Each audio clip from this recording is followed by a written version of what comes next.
জন্য আমার জন্য বড় চমৎকার হাদিস। বিশেষ করে যাদের মা এবং বাবা ঘরের মধ্যে জীবিত অবস্থায় আছেন, বেঁচে আছেন, আপনার জন্য আমার জন্য বড় চমৎকার হাদিস।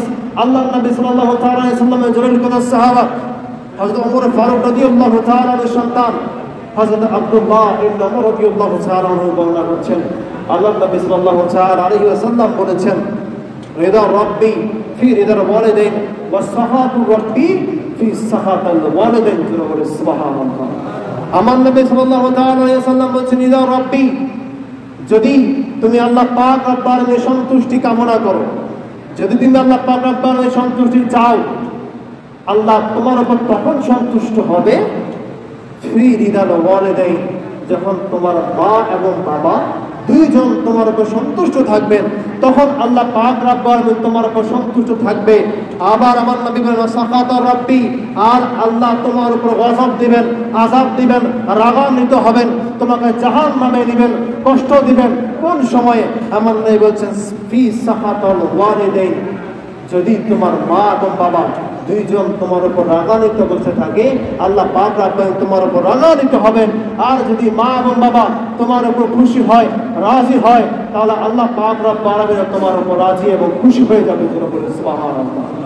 এখন আল্লাহকে রাজি করার জন্য, খুশি করার জন্য আমরা মা বাবাকে রাজি করবো, খুশি করবো না মা বাবাকে কষ্ট দিব? কথা বলেন, খুশি করবো না কষ্ট দিব?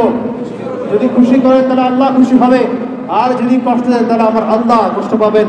আপনার এবং আমার ঘরের মধ্যে যাদের মা বাবা বেঁচে আছে, মা বাবা যাদের ঘরের মধ্যে বেঁচে আছেন, আমাদের এমন অনেক আছে যাদের সম্পদ নাই, টাকা নাই, মক্কা মদিনা হজ করতে যেতে পারি না, ওমরা করতে যেতে পারি না।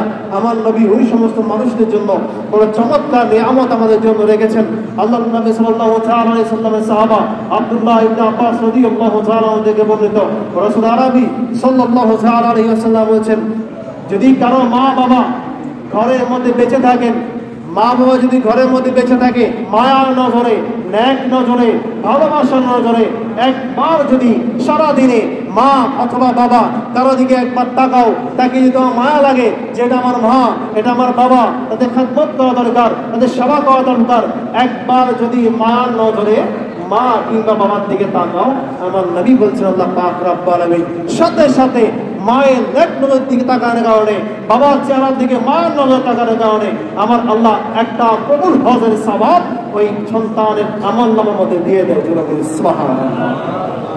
আপনি যখন নেক নজর নিয়ে, মায়ার নজর নিয়ে, ভালোবাসার নজর নিয়ে মায়ের দিকে কিংবা বাবার দিকে তাকাবেন, নবী বলেন আল্লাহ পাক রব্বুল আলামিন একটা কবুল হজের সওয়াব ওই বান্দার আমলনামার মধ্যে লিখে দিবেন।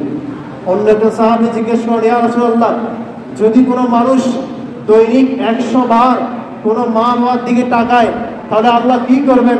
আমার নবী বলেন, ও সাহাবা শুনো, যদি কোনো সন্তান দৈনিক 100 বারও মা বাবার চেহারার দিকে নেক নজরে তাকায়, আল্লাহ প্রত্যেকবার তাকানোর কারণে যদি 100 বারও তাকায়, ওই 100 বারের জন্য আল্লাহ 100টা কবুল হজের সওয়াব ওই বান্দার আমলনামার মধ্যে দিয়ে দেয়।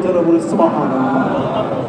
একবার তাকালে একটা সওয়াব, যদি 100 বার নজরে তাকান, নেক নজরে তাকান, মায়া নজরে তাকান, 100 বারের কারণে আল্লাহ আপনার আমলনামার মধ্যে 100টা কবুল হজের সওয়াব দিয়ে দিবে।